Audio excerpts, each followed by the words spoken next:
Rabbum tinaa kenneen naa itti moggaa fadde maqaa mucaafooti. Baga gammadde. Gammachuun dhabe.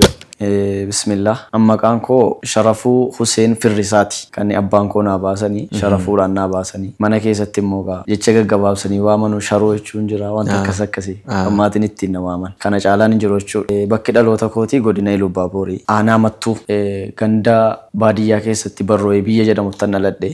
Guddinaa iddoo sana ta'uu baadhullee bakki itti dhaladhe iddoo sana jechuudha. Namni maqaa kan kee sooshaal miidiyaa irratti Abuu Inaayaatti jijjiirameera maqaan koo duraan Shariif Huseen ture. Abuu Inaayaa madura Abuu Inaayaatti. Abuu Inaayaa guyyaa lama dura qabadhu. Abuu Inaayaa gaafa dhabu immoo sanamni lafumaa ka'ee Abuu Hureyraa Abuu Abdallaa utuu Abuu Abdurrahmaan utuma ijoolleen argatanii ofii moggaafatu miti. Rabbum tinaa kenneen naa itti moggaafadde maqaa mucaafooti. Baga gammadde. Gammachuun dhabe.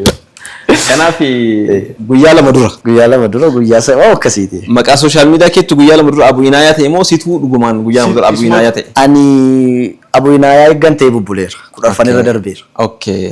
Sooshaal miidiyaatu Abuu Inaayaa reef ta'a guyyaa lama dura.